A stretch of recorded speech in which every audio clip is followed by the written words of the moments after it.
A goodnight message, a long shower, and an unlocked back door. What seemed like an ordinary night in North Carolina turned into a nightmare that would go on to change laws across the United States. How did two promising young lives end up on a remote trail? And why was police legally barred from revealing the identity of the main suspect? This is the case of Devin Clark and Lyric Woods, a crime committed in 2022 with a historic outcome reached in January 2026. Discover how a failure within the justice system protected the person responsible and how this case reshaped the law forever. Devin Morris Clark Jr. was 18 years old and living what should have been the best days of his youth in Mabane, a small town in North Carolina with an estimated population of just 9,000 residents. Known as number 4 for the Eastern Alamance Eagles, Devin was a rising star in both football and basketball, with a genuine dream of one day becoming a professional athlete. When he wasn't on the field or the court, Devin spent his time in a makeshift studio, recording rap music with his friends. He had turned 18 in May 2022 and was eagerly counting down the days until graduation, ready to begin the next chapter of his life. Lyric Isabella Woods, just 14 years old, was at the very beginning of her journey at Cedar Ridge High School. Living in Eafland, a small rural community also in North Carolina, she loved playing volleyball and was described by everyone who knew her as kind, gentle, and full of life. Her parents said she was a daughter who never caused them concern. She had no history of rebellious behavior. That night, there was nothing to suggest that the paths of these two young lives were about to cross in such a tragic way. On the night of September 16, 2022, life inside Lyric Woods' home appeared completely normal. Around 11 p.m., she told her mother and stepfather goodnight and headed to the bathroom. Lyric was known for taking long showers late at night. It was a habit she kept almost every day. Her stepfather, Shane, heard the shower running, reinforcing the belief that she had gone straight to bathe. But the silence the next morning brought panic. When Shane tried to wake Lyric, he found her bedroom empty. The back door was unlocked, and while her clothes and cell phone were still inside the house, her iPad was missing. Why would a teenager take a tablet and leave behind her phone, an object most young people rarely part with? Lyric was not the kind of girl who disappeared without warning. This was a clear sign that something was wrong. At 3:44 p.m. on Saturday, authorities were notified. Meanwhile, in Mabane, the anxiety of Dexter Clark was also growing. His son, Devin, had not been seen since the night before. On Sunday morning, sensing that something was terribly wrong, Dexter reported Devin missing to local police. Although both disappearances occurred on the same day, authorities initially did not connect the two cases. Devin and Lyric were from different towns and attended different schools, and at that point, any link between them was unknown to investigators. That changed dramatically on Sunday afternoon, around 3 p.m. Two men riding along a remote ATV trail beneath massive high-voltage power lines in western Orange County, North Carolina, noticed something unusual in the dense vegetation. As they moved closer, they discovered two young people lying on the ground, suffering from severe gunshot wounds. The location, surrounded by forest and far from any regular foot traffic, was just 2.5 miles from Lyric's home. What had begun as a search for missing teenagers instantly became a brutal homicide investigation. The isolation of the area suggested that whoever brought them there knew the region well and understood that gunshots would not easily be heard. The forensic examination revealed the full gravity of what had happened. More than 16 shell casings were scattered across the area, pointing to a violent attack that left no chance for defense. Due to the severity of the injuries, identification was difficult, but by the following morning, the family's worst nightmare was confirmed. The victims were Lyric and Devin. Autopsy reports by medical examiner Dr. Lauren Scott detailed the brutality of the crime. Lyric had been shot 7 times with evidence on her cheek indicating the shooter fired from just inches away. Devin suffered 6 fatal gunshot wounds that caused catastrophic damage to major blood vessels. For detectives, the scene left little doubt. The teenagers were chased and shot as they tried to escape an ambush.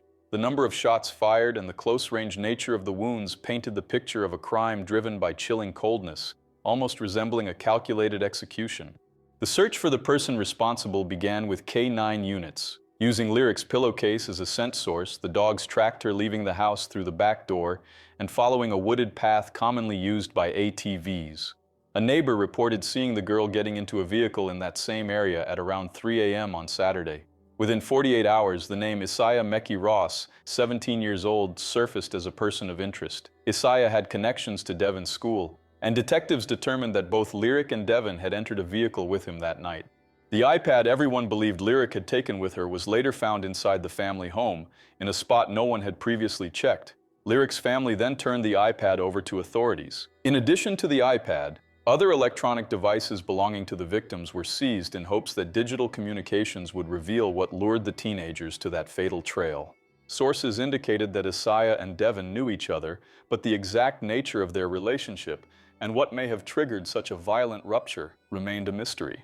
At this point, detectives ran into a deeply frustrating obstacle. Because Isaiah was a minor, North Carolina law at the time prohibited police from releasing his photo or full name. This prevented authorities from issuing a public alert, giving the suspect valuable time to flee. While investigators were forced to work in silence, conspiracy theories and baseless accusations against members of the victims' own families flooded social media. Isaiah fled to the state of Delaware, where he went into hiding with the help of relatives. It wasn't until October 5th, after 17 days of intense searching, that an FBI task force located him in an apartment in Dover. Isaiah was arrested and extradited back to North Carolina. Along with him, 2 women, his sister Nikesha Ross and Mackenzie Mitchell, were also detained and charged with obstruction of justice for helping the suspect evade authorities. Despite being a minor, the extreme severity of the crime led prosecutors to try Isaiah as an adult. If convicted, he faced the possibility of life in prison. The prosecution revealed disturbing details. The weapon used, a 9mm handgun, belonged to Devin's father, Dexter Clark, who had reported it missing shortly before the murders. Approximately 23 rounds of ammunition had also disappeared along with the gun. The case dragged on until March 2025, when the defense presented a theory that directly contradicted the investigators' conclusions. Defense attorney Jonathan Trapp argued self-defense, claiming that Devin had taken the gun and shot Lyric during an argument. According to this version of events, Isaiah allegedly struggled with Devin for control of the weapon and then shot him in order to save his own life. This attempt to place blame on one of the victims sparked outrage and turned the trial into one of the most controversial cases in the state. The final trial began on January 13, 2026. Isaiah rejected a plea deal that would have sentenced him to 40 to 50 years in prison, choosing instead to take his chances with a jury. One of the most critical moments came from the testimony of Christian Sykes, a former friend of Isaiah, who claimed he had heard a confession during a video call. Christian testified that Isaiah admitted to driving the teenagers to the remote area and shooting them after an argument. On January 21st, Isaiah Ross made the risky decision to take the stand himself. Maintaining steady eye contact, he again claimed that Devin was the one who shot Lyric. Isaiah attempted to convince the jury that he was merely a witness who acted out of self-preservation. Prosecutors pushed back hard, asking why an innocent person would flee to another state and hide for weeks if he had truly acted in self-defense. The jury deliberations were tense and repeatedly disrupted by a winter storm that forced the courthouse to close for several days. On January 29, 2026, the verdict was read under heavy security. Isaiah Ross was found guilty of second-degree murder in the death of Devin Clark. The jury rejected the self-defense claim in that case. However, regarding Lyric Woods, the jury was unable to reach a unanimous decision, resulting in a mistrial on that specific charge. Isaiah was sentenced to 20 to 25 years in prison, but the impact of this case went far beyond prison walls. The difficulty in capturing Isaiah due to his age led directly to the passage of the Lyric and Devin Law, signed by Governor Roy Cooper. The new legislation now allows law enforcement to release identifying information about minors in cases involving heinous crimes, ensuring that public interest and community safety take priority. Although Lyric's family is still waiting for a new trial in hopes of full justice, the community has not forgotten the names of these 2 young lives. The exact motive behind the crime remains unknown. Isaiah's silence regarding his true motivation leaves unanswered questions. Today, Isaiah Ross is serving his sentence, while North Carolina enforces the Lyric and Devin law to ensure that justice moves faster than silence. Well guys, that's it for today. Thank you very much for watching, and I'll see you in the next video.